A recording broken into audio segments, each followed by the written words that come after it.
Assalamualaikum warahmatullahi wabarakatuh. Saya akan memaparkan beberapa pendapat saya terkait koneksi antar materi pada modul 3.1.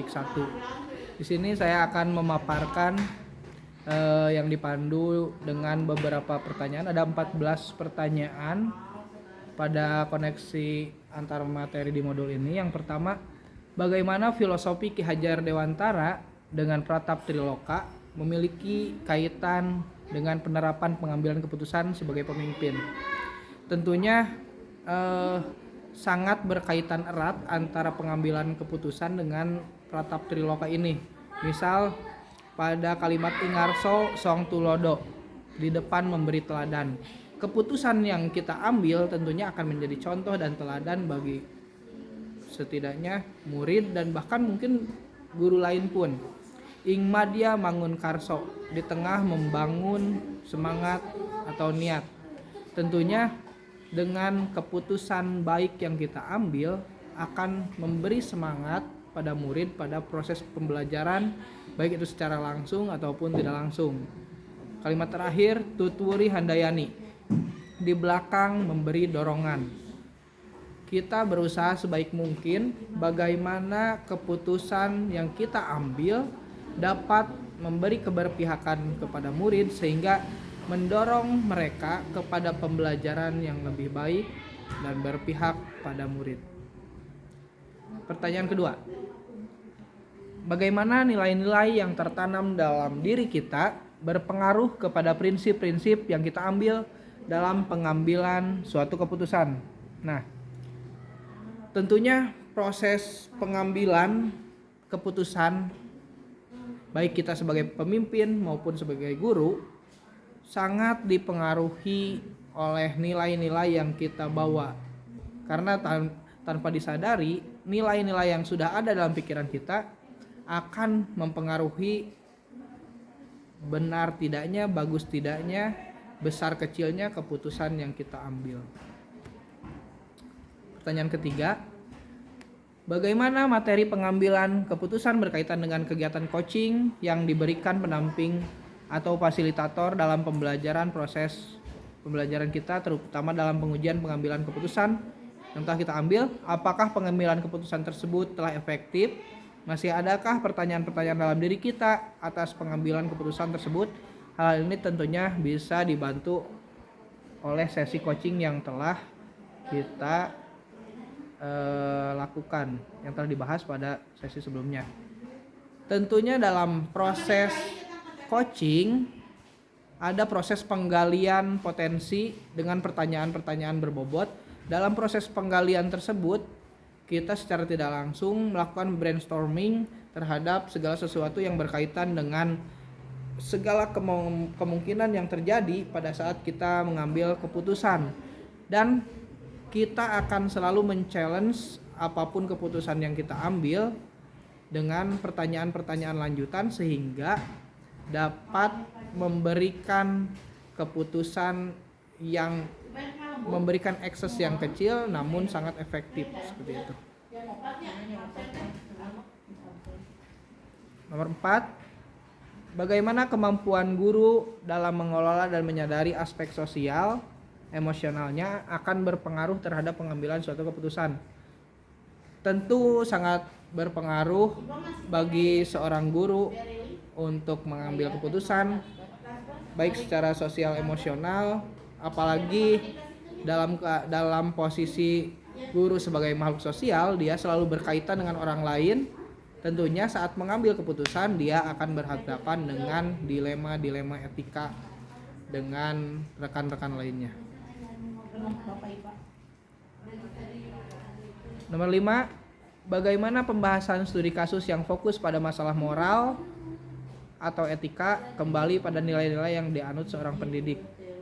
Nah, saat guru menghadapi kasus yang berhubungan dengan moral ataupun etika, sebetulnya sangat gampang jika kita tarik kembali kepada kalimat yang pernah dilontarkan oleh Pramudia Ananta, yaitu adil sejak dalam pikiran. Jika kita memegang prinsip adil sejak dalam pikiran, kita sudah sangat mudah menentukan mana yang benar, mana yang salah tanpa lagi berfokus pada dilema yang kita hadapi. Nomor 6. Bagaimana pengambilan keputusan yang tepat tentunya berdampak pada terciptanya lingkungan yang positif, kondusif, aman, dan nyaman. Dalam sebuah pengambilan keputusan, sebisa mungkin kita melakukannya secara partisipatif. Jadi tidak hanya oleh satu pihak, oleh diri kita sendiri, namun keputusan yang kita ambil telah memposisikan diri kepada berbagai macam perspektif dengan berbagai macam pemikiran dari orang lain, sharing dengan stakeholder yang ada di sekolah, sehingga keputusan yang kita ambil akan merupakan menjadi keputusan yang kondusif, aman, dan nyaman, baik secara pribadi maupun di lingkungan sekolah dan dengan stakeholder lain. Nomor 7.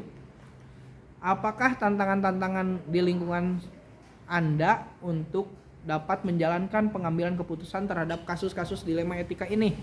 Adakah kaitannya dengan perubahan paradigma di lingkungan Anda?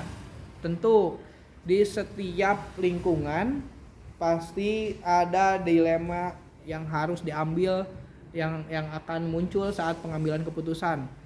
Apalagi di lingkungan sekolah, saat kita berhadapan dengan guru ataupun murid, kadang kita tidak bisa terlepas dari dilema-dilema seperti saat menghadapi murid. Kadang kita suka berpikir apakah murid tersebut benar-benar bermasalah atau ada kebutuhan dasarnya yang belum tercukupi sehingga hal tersebut terjadi, atau secara subjektif kadang kita juga berpikir murid tersebut apakah datang dari keluarga seperti apa, seperti itu. Jadi tidak dapat dipungkiri dan tidak dapat dihindari dilema etika yang akan muncul dalam pengambilan keputusan di sekolah. Nomor 8. Apakah pengambilan keputusan yang kita ambil ini dengan pengajaran yang memerdekakan murid-murid kita, bagaimana kita memutuskan pembelajaran yang tepat untuk potensi murid kita yang berbeda? Pengambilan keputusan adalah sebuah butterfly effect.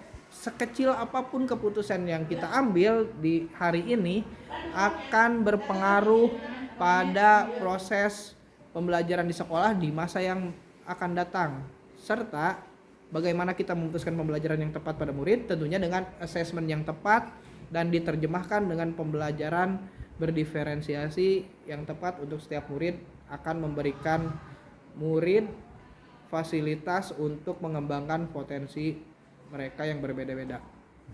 Nomor 9. Bagaimana seorang pemimpin pembelajaran dalam mengambil keputusan dapat mempengaruhi kehidupan atau masa depan murid-muridnya? Sekali lagi, setiap keputusan memiliki butterfly effect. Sedikit apapun, sekecil apapun keputusan yang diambil seorang guru akan berpengaruh pada masa depan muridnya.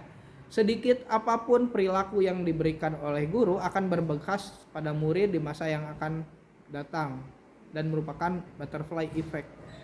Nomor 10. Apakah kesimpulan akhir yang dapat Anda tarik dari pembelajaran modul materi ini dan berketerkaitannya dengan modul-modul sebelumnya?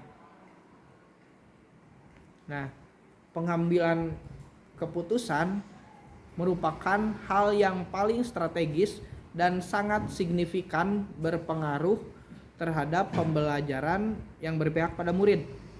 Sehebat apapun kita sebagai guru untuk merencanakan pembelajaran yang berpihak pada murid, tetaplah pengambilan keputusan dari seorang pemimpin merupakan hal yang signifikan yang dapat berpengaruh pada proses pendidikan yang menentukan keberpihakannya itu.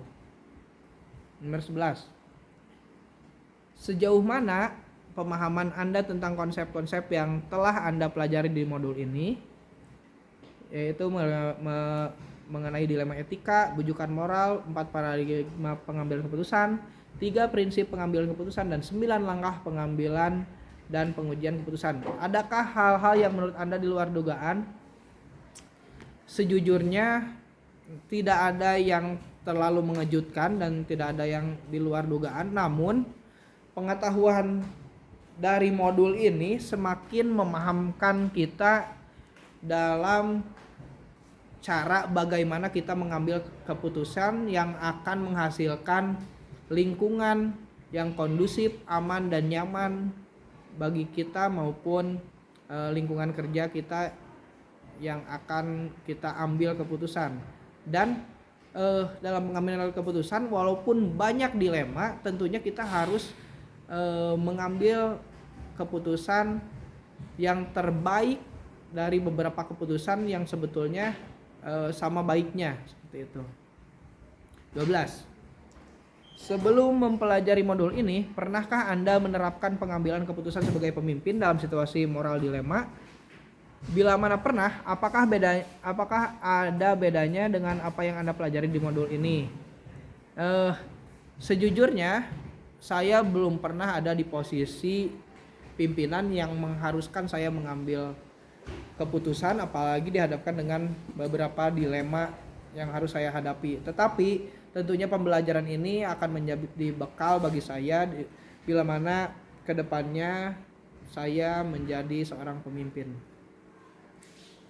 Nomor 13. Bagaimana dampak mempelajari konsep ini buat Anda? Perubahan apa yang terjadi pada cara Anda dalam mengambil keputusan sebelum dan sesudah mengikuti pembelajaran modul ini? Sebelum mempelajari modul ini, tentu saya menganggap keputusan hanyalah sebuah keputusan. Namun setelah mempelajari modul ini dan membedahnya, ternyata dalam mengambil sebuah keputusan itu ada beberapa layer yang mungkin kita akan susah untuk menembusnya karena dibentengi dengan beberapa dilema yang sebetulnya sudah jelas. Yang kita ambil itu kalau kita menarik kembali kepada kutipan adil sejak dalam pikiran, walaupun ada beberapa dilema tapi kita yakin yang mana yang benar yang harus kita ambil, seperti itu. 14. Seberapa penting mempelajari topik modul ini bagi Anda sebagai seorang individu dan Anda sebagai seorang pemimpin? Sebagai seorang individu, tentunya kita tetap perlu kemampuan atau kompetensi untuk pengambilan keputusan yang baik, karena dalam hidup tentunya setiap detiknya kita mengharuskan mengambil keputusan. Dan sebagai pemimpin, dengan diberi pengetahuan mengenai modul ini dalam mengambil keputusan, kita dapat mengambil keputusan tidak hanya dengan perspektif kita pribadi, namun kita harus memikirkan dari berbagai sisi dan kondusivitas hasil dari keputusan yang kita ambil. Seperti itu. Mungkin pemaparan mengenai koneksi antara materi di modul 3.1 ini dicukupkan sekian. Kurang lebih dan kurangnya mohon dimaklumi, dan alangkah baiknya jika Bapak Ibu yang menonton video ini dapat memberikan umpan balik di kolom komentar. Terima kasih atas perhatiannya, guru penggerak, tergerak, bergerak, dan menggerakkan.